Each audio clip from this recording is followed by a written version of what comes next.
We're just coming up here to our left-hand corner. So you're gonna get the chance to see this building with the dome that sits towards the very, very top.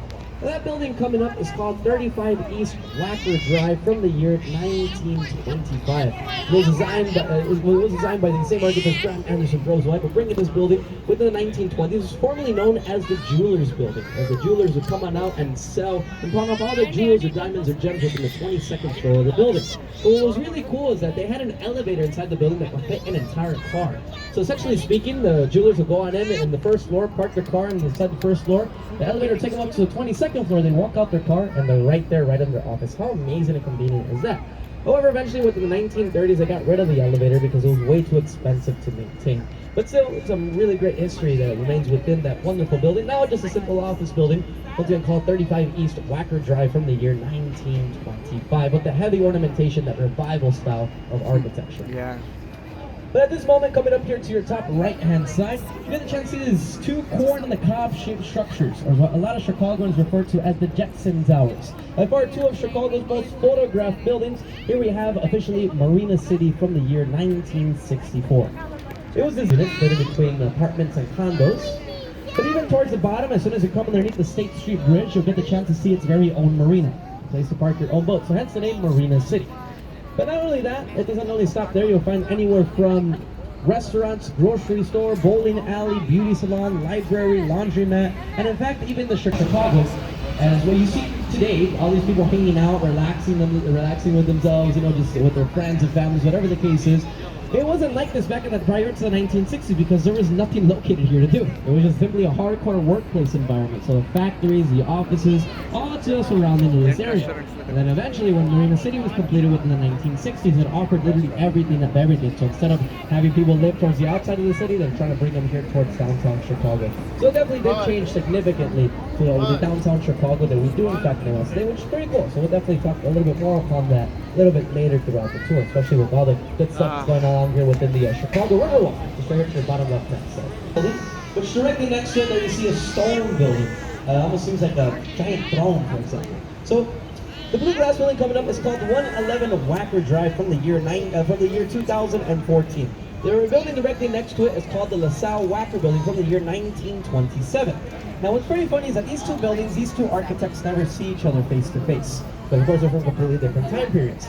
But this is a way in which the newer generation of architects like to respect the older generation. Because if you pay close attention, right in the middle of the building, there's that patio, that balcony that they have.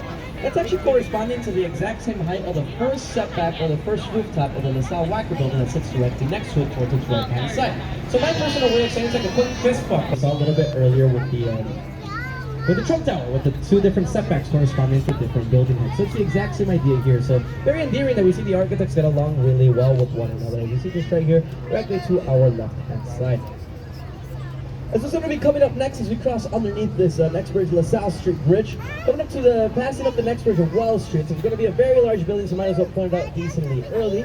We're going to get a chance to see this very large stone building, taking up to almost 2 city blocks to complete. You'll get a much better view of it in just a few moments. But this building coming up is called the Merchant, where you see passing by the trains and the elevated train track system here.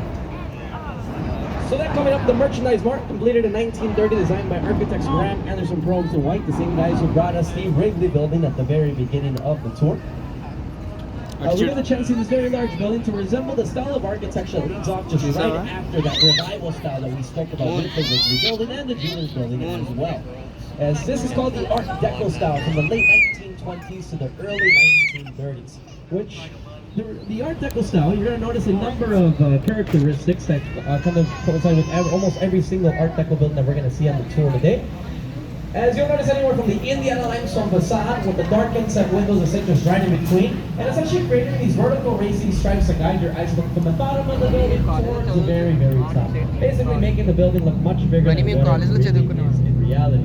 So as the Art Deco style that we see right here, it's going to be by far one of the easiest styles of architecture, definitely pointing out throughout the tour. So keep your eyes peeled for that, especially as we'll be seeing a lot of them throughout the southern branch of the Chicago River fairly soon. Because we're currently coming up to the location where the 3 branches of the Chicago River intersect. As at this particular location here, it goes along where the main branch meets with the northern branch to the right-hand side and the southern branch directly to our left-hand side.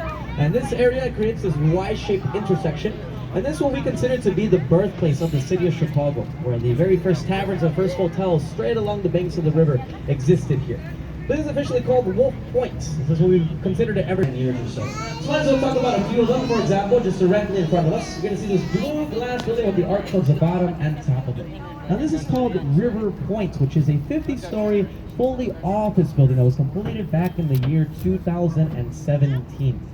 Now it sits along a 2-acre park to the surrounding. And basically, almost every single building that we speak about to the left-hand side of River Point, the majority of those buildings are going to be office-based, which as opposed to all the buildings to the right-hand side of River Point, going into the northern branch, the majority of those buildings are going to be residential-based. So let's get the chance to talk about a few of them along this way.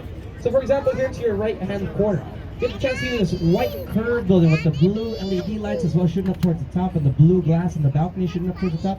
This is called Riverbend Condos that were completed, opened and used as a cold storage warehouse. It's back when the city of Chicago was known to be the hog butcher of the world, the famous meat packing industry that we had located here in Chicago from the 1860s to the 1970s. It was essentially down on the south side, the Union Stockyards.